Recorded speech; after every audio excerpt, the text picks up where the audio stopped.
Hello, good morning. ఈరోజు వచ్చేసి మనం కుచేలోపాఖ్యానం అనే పాఠం అయితే ఇప్పుడు మనం ఈ భాగాన్ని చూద్దాము.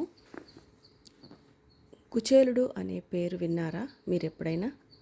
విన్నాం గురువుగారు, శ్రీకృష్ణుడి స్నేహితుడు కదా అంటూ పిల్లలంతా ఉత్సాహంగా అన్నారు. అందరికీ బాగా తెలిసిందే అంటూ కథ ప్రారంభించారు గురువుగారు. కుచేలుడు చాలా పేదవాడు. కుచేలుడు చాలా పేదవాడు. చినిగిపోయిన వస్త్రాలు కట్టుకొని తిరిగేవాడు.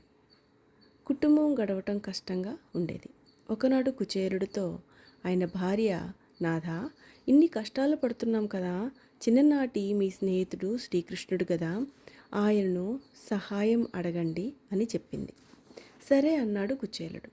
కుచేలుడు చిన్ననాటి స్నేహితుడికి ఏదైనా తీసుకొని వెళ్ళాలని అనుకున్నాడు. తీసుకుపోవటానికి ఇంట్లో ఏమీ లేవు. భార్య తన పంచకొంగున కట్టిన పిడికిన అటుకులు తీసుకొని శ్రీకృష్ణు వద్దకు బయలుదేరాడు కుచేలుడు. కుచేలుడిని చూచి శ్రీకృష్ణుడు ఎంతో ఆనందపడ్డాడు. ఆయన అక్కును చేర్చుకున్నాడు. సకలోపచారాలు చేశాడు.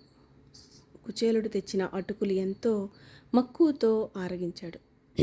శ్రీకృష్ణుడు, రుక్మిణి శ్రీకృష్ణులు కుచేలునికి పరిచర్యలు చేశారు. కుచేలుడు శ్రీకృష్ణుని ఏం అడగలేదు.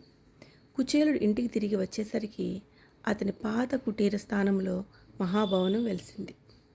కుచేలుడు ఏమి అడగకపోయినా శ్రీకృష్ణుడు అతన్ని ఐశ్వర్యవంతుడిని చేశాడు. ఈ సన్నివేశం మిత్ర ప్రేమకు దృష్టాంతం. ఓకేనా? ఇదొక చిన్న కథ అన్నమాట.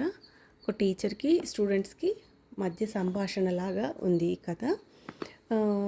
దీంట్లో కొన్ని బిట్స్ అయితే మనకి వస్తాయి, ఇంపార్టెంట్ బిట్స్. అటుకులు తీసుకొని తన స్నేహితుని వద్దకు వెళ్ళిన వ్యక్తి ఎవరు? కుచేలుడు. కుచేలుడి యొక్క స్నేహితుడు ఎవరు? ఓకే, శ్రీకృష్ణుడు. ఇట్లా ఏదైనా చిన్న చిన్న క్వశ్చన్స్ అయితే రావచ్చు అన్నమాట. ఓకేనా? నెక్స్ట్ వచ్చేసి మా కొద్ది తెల్లదొరతనం మూడో పాఠం అయితే చూద్దాము. నెక్స్ట్ వీడియోలో ఈ మూడో పాఠాన్ని అయితే ఎక్స్ప్లెయిన్ చేసుకుందాం.